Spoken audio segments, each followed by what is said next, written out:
Hey y'all, the theme this month is money. And we chose Nigeria's book, The Original Black Elite. You know, folks, you don't have to read the books to join the conversation. Nigeria, you won last month's book selection, so tell the audience about The Original Black Elite. Well, okay. In this cultural biography, the author of the New York Times bestseller, A Slave in the White House, chronicles an often overlooked chapter in American history, the inspiring rise and calculated fall of the Black elite, from emancipation through Reconstruction to the Jim Crow era. The book follows the path of Daniel Murray, who in the wake of the Civil War became prominent in Washington, D.C.'s Black upper class.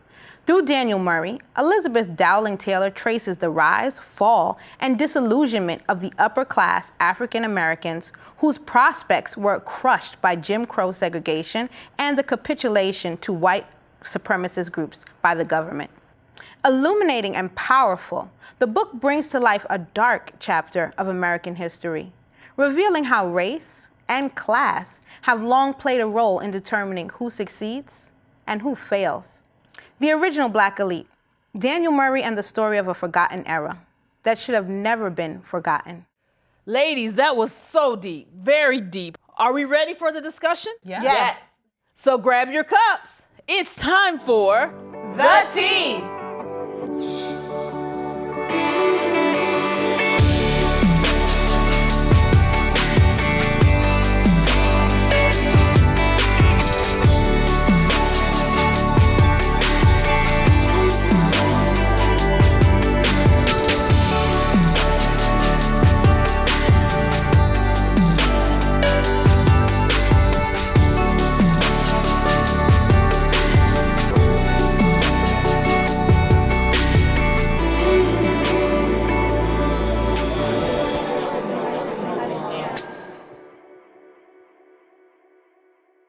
Well, Nigeria, why don't you go ahead and get this conversation started? Okay, absolutely. Do you know, one of the interesting and great things about this book is how he handles wealth. And you know how today everybody's talking about you need all these multiple streams of income if you want to succeed, if you want to get ahead. Well, guess what? Daniel Murray and the Original Black Elite totally understood that.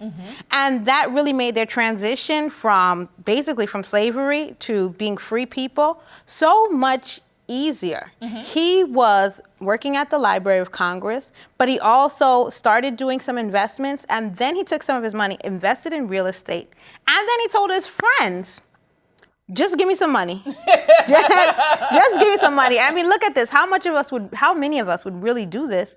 But he said, just give me the money. I'm telling you, we're gonna make this money back. And it was really a collective community effort to keep their dollars in and grow their money. And we kind of lost that somewhere. I mean, I guess because we forgot about this period in our history. We never really talk about it. We're always struggling in history. This is something we really missed out on. And I think that says a lot to building community, because one thing, like you said, the community jumped in and they jumped on board. And I have to give credit to the church, because usually they use the church as their meeting place. And then how many freed slaves, it really showed a light that I really didn't pay attention to, of how many freed slaves were in Washington, D.C. and in Baltimore. Because being AME and learning some of the AME history, you always hear about Richard Allen being the free slave that started the church, but we don't talk about Daniel Coker as much as Murray did in the book. And so I thought that was really cool of how they tied in the whole AME history and how they used the church as their meeting places, and how they got together to pool their money together, because even Bethel AME is still around. So I think that played a lot with the whole Black elite, because they used that as a cornerstone to building their money and wealth. And it's so different considering how the figure of the Black church today as something that is looked at a lot of times very negatively and draining money from the community, and not necessarily, active or as active as they should be in certain political events. But here we have the church as the meeting place, as the place for political leaders to grow, as the place for us to grow our wealth, as the place for us to build ourselves completely and holistically. Whereas today there's almost like this, like, you want money? You want money? Why? It's like money is taboo to talk about in church. Why? But, we have to start thinking about that.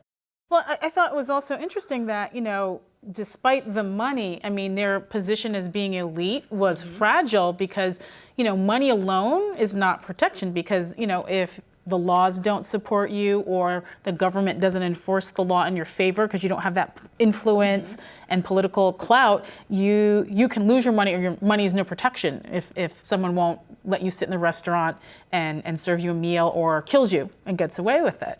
And that was like something they were dealing with. And it's interesting that as they got more powerful, they're talking about how there was more violence and discrimination happening and, that dynamic of power and money and how they're not exactly the same and how you can kind of tell whether or not someone is with you as you get the money, as to whether or not your rights start to get violated. Exactly.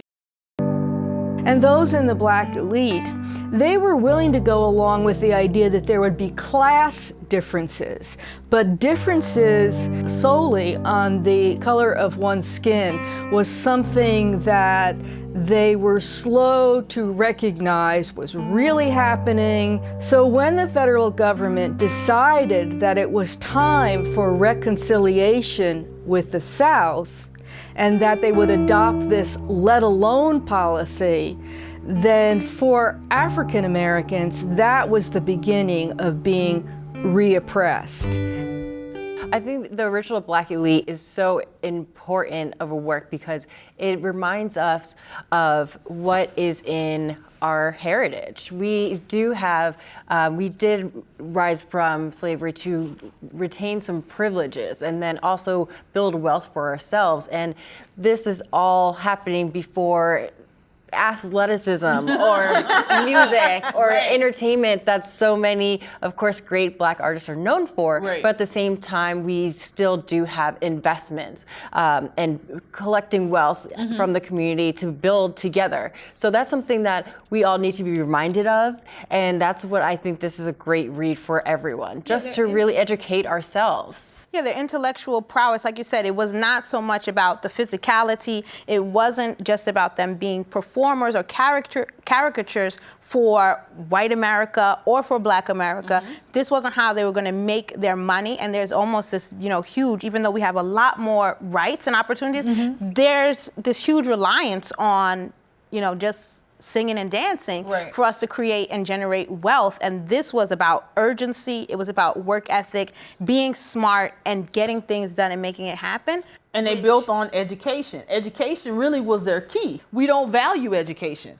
And I don't want to say the whole community doesn't value, but it's like now we're only shining the light on the celebrities, on the entertainment industry. We don't shine the light on, let's say, Dina, a successful doctor. We don't shine the light on Nigeria, a successful author. We don't shine the light on those African-American stories. So it's almost like we've lost stories that we should be telling. Well, I would just disagree in that the world has changed for everyone since this time, and that those were the avenues that you could become elite and make money was through education, literacy. Like being a librarian now would not necessarily put you in the elite. I mean, he was at the Library of Congress. That was a big deal. His mom was illiterate, and his dad, I think, could read but not write. She was illiterate, but she was still smart. She valued education. She's the one that taught her to save money. But that's a different kind of education. Economic education versus academic education. So, it's interesting that, people are using different avenues now to make money. It's just about diversifying your portfolio of what we of what we value, Right. what we And I have to disagree as well with what you said about like not valuing maybe like education or losing sight of some of the greater intellectual prowess that we have in our community today. I see that, I mean, from Jim Crow era, in that we were segregated and there were Black-owned businesses that we were supporting and going into, but then with that era ending, there were great opportunities, but then also a lot of the Black-owned businesses went under or were destroyed. And so learning to value entertainment and sports was a means to get into college or a means to make money, that's been a technique of survival and using what we have in our toolbox of how many times that there are Black-owned theaters or Black-owned other businesses, hair stores that are destroyed. Right, and I agree with what you're saying, but where I'm saying is that we tend not to put the light on them. We don't Celebrate. We don't I think celebrate. maybe that's what you maybe wanna that's say. what I should have said. Celebrate. It's not saying that I'm denying it. I'm not saying that we're not using those avenues, because I just had that same conversation with one of my students where I don't like the coach, so I quit the game. I said, well, you're trying to go to college, so you would think since you're good that you would go ahead and deal with it. But it's like we're not shining the light on academia like we did back then. That's what I'm saying, is that we have got to learn to start shining the light on all aspects of quote unquote Black power or the Black elite, because we hear about the Jay-Z's, we hear about I don't know who else, but we don't hear about the successful people that own all the Black-owned Ford dealerships or all the Black-owned McDonald's. We don't hear about them all the time, but that's what I'm saying, that we just have to start shining that light on that population, so our kids can start to see that there's more out there than just entertainment. I understand your point, but then are there methods in how we should be celebrating some of these people? Like, what if for this to happen, what do you think is a couple of our first steps? Putting it out there, just having the conversation. I think also what they did then was also having those social clubs and having those meetings and having those, dances and opportunities, which we're missing in our culture to some extent because we have the internet now. So we're always kind of like faux communicating and networking, but really coming together collectively and meeting up with the doctors and meeting up with the lawyers and meeting up. Like, assimilation damaged us in some kind of way, and that was a big thing for them. Was they wanted to assimilate. They wanted to not be seen as Black, but Americans to the core, to the fabric, and the money didn't help them do that. So supporting each other is really what's gonna kind of maintain, and sustain our Black elite. They were primed to be assimilated into society as Americans first and people of color second.